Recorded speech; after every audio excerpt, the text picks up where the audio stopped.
For the third time in 3 years, Cedar Point debuted yet another coaster this summer, bringing its coaster total to 18. Siren's Curse opened up at the end of June, and it's been met with a lot of applause. But where does the brand new Vekoma Tilt Coaster truly fit into the Cedar Point rankings? That's what I really wanted to figure out most on my most recent trip to the peninsula. My goal was to ride in as many parts of the train as possible, to try and figure out where the best ride experience really was, as well as to really get an understanding of where Siren's Curse ranks for me. Of course, this is my solo opinion, and I'm sure it will vary to what others say, but here goes for what I think. Just to lay some groundwork to get more familiar with the coaster. Siren's Curse, of course, climbs 160 feet, and it does so very quickly. You don't realize just how fast you make the climb until you're already at the top. It tops out at 58 miles per hour, and it includes 13 airtime moments, 2 barrel rolls, along with a triple down element. The layout is fun. There's no denying it for me. The twists and turns make for an action-packed ride, but an action-packed ride isn't unique when it comes to coasters at Cedar Point. That's a norm and an expectation.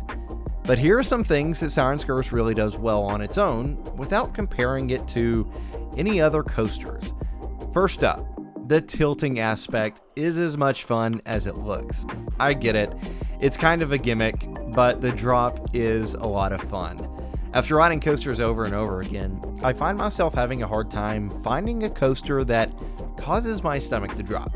It happens mostly whenever I've had a coaster hiatus and I'll go ride one for the first time in a couple weeks, and the first hill might cause my stomach to get that drop feeling.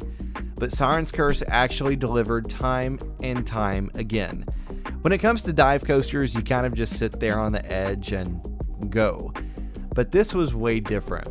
As the track tilts you over and you fall forward, you're just sitting there staring at the vertical drop beneath you and the ground below it. You see everyone looking directly up at you, and it's just a unique feeling. Honestly, one of the best experiences, coolest experiences really, of a coaster that I've ever been on. By the time you have a few seconds to take it all in, you hear the click and you drop. After 9 rides over the course of my trip, I genuinely don't recall one time where my stomach didn't drop as well.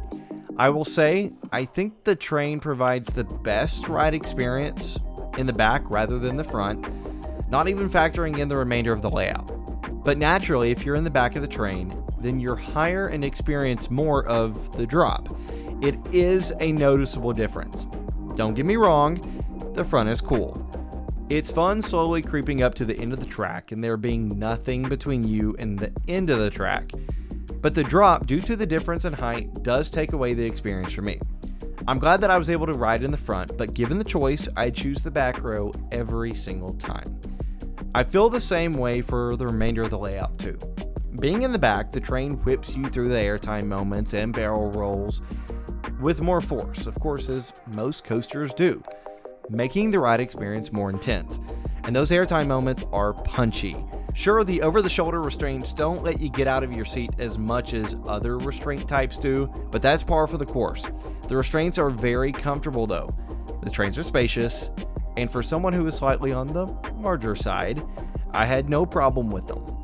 One of the other huge parts where Siren's Curse excels is the onboard audio and visuals. The onboard audio is a really nice touch. Hearing the sirens call as you climb up the lift hill to the actual tilting aspect with the accompanying audio that creaks as well adds so much suspense. Then with the sirens audio with some final words right before you drop is such a cool addition. Now that I've experienced the coaster with the audio, I don't think I could imagine myself riding it without it having it. And honestly, I wouldn't want to. The LED lighting was also really cool to see. The different colors change depending on where the coaster is on the layout, with the green being on the lift hill, red as you're about to drop, and then alternating green and teal as the coaster races throughout the layout.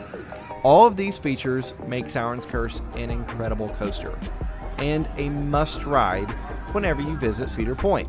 But now to the main question for what this whole video was all about.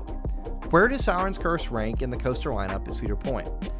After my first ride on the coaster, my initial reaction was that I didn't think it would be close to my top coasters at the park.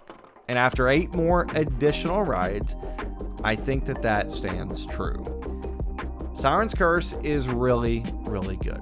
Don't get me wrong. But when stacked up against the likes of Maverick, Steel Vengeance, and Top Thrill 2, for me, it simply falls short, as most coasters would.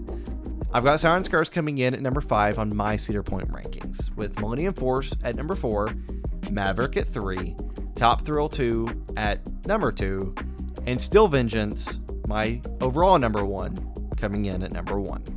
To me, it rounds out the top 5 for what is the best coaster lineup assembled. And number 5 on that list isn't anything to be ashamed of. With that said, I can't wait to get more laps on it whenever I make my next trip up to Cedar Point in the fall. Now you know my thoughts, but what do you think? Where does Siren's Curse sit on your Cedar Point rankings? What things does it do well? Where does it lack? Let us know down in the comments below, and of course, if you made it this far, please give us a subscription down below as well. We are aiming for 500 subscribers by the end of the year, and if you enjoy roller coaster videos, help us achieve that goal by giving us a subscription down below. And if you love all things Cedar Point, here's another video where my counterpart Ryan and I debate on where our full coaster rankings sit for Cedar Point from our visits before Siren's Curse arrived. As always, thanks for watching, and I'll catch you in the next video. See ya.